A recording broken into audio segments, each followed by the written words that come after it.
Oglala Sioux Tribe's president declared a state of emergency in November because of a law and order breakdown on the Pine Ridge Reservation. It's not the first time or the first South Dakota tribe to declare an emergency along these lines in recent history. Now, the Crow Creek Sioux Tribe declared a public safety emergency last summer, and the Lower Brule Sioux Tribe declared an emergency on drugs back in 2016. In tonight's Eye on Keloland, Lauren Solig takes a look at what happened since the Crow Creek and Lower Brule Sioux tribes made these declarations. The Lower Brule Reservation hugs the picturesque western shore of the Missouri River in central South Dakota. Tribal Chairman Clyde Estes says it isn't only the land that makes this reservation special, it's his neighbors. Our people, they're resilient. They got good hearts. When we lose somebody in this community, our community comes together to support one another, regardless of whose family it is. Straight across the river sits Fort Thompson on the Crow Creek Reservation.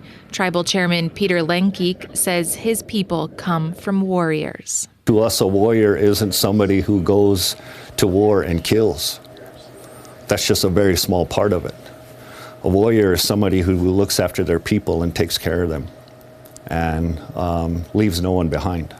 While Lower Brule is a Lakota tribe and Crow Creek is a Dakota tribe, there's just a river between them. There's also a blood connection shared by their chairman, and the similarities don't end there. Both tribes are losing trust in the United States government. We can't let the federal government out of their trust and treaty responsibilities, but we don't want to be dependent on the government for anything, but we still would hold them to that standard, but still also be economically sustainable on our own as well. The sooner we get away from that outside dependence and that dependence on all these entities, the better off we're going to be. It is vital to the health, the wellness, and the well-being of my people. These feelings come after 2 cries for help went unanswered. When I came into the office in Tribal Council in 2016, I did like 5 initiatives right off the bat, and one of those was to declare a state of emergency on the drug epidemic. That state of emergency is ongoing today. So here we are in 24 now, 8 years later. What has changed? Did the government hear that cry for help from the tribe? Estes says real, consistent change hasn't happened. It doesn't feel like it. That sometimes I have to say that it doesn't. On Crow Creek, Lenkeek says they were seeing high rates of gun violence, hit and runs, and drug use. To address that, we reached out to federal agencies, state agencies, county agencies, and the surrounding towns and asked for help. But no response from anyone. And so I came to the council and I told them that we're in this alone and we have to act accordingly. There's nobody going to come and save us. So Lenkeek says they drafted a state of emergency, which outlines 10 tasks for the tribe to carry out on its own. One was creating a security task force here east of the Missouri River. With the way things are today, we saw a need as a tribe to step in and try and mitigate some of the violence and the public health hazards that we were encountering.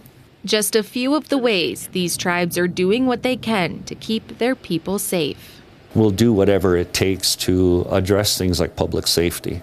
We're sacrificing a lot as a tribe to address public safety. As tribal leaders, we have to think 7 generations ahead to make sure we're doing everything that we're in our power that our people's future will survive, especially those that haven't been born yet, that are still coming. And both Lenkeek and Estes are returning to their roots to do just that. You know, going back to our past and our tradition, we are no stranger to sacrifice. And that's a part of who we are, is being able to sacrifice for the greater good of all. Having that spiritual belief of how our ancestors and our relatives and our grandfathers and grandmothers, how they persevered through all that adversity so we could be here today and have what we have today.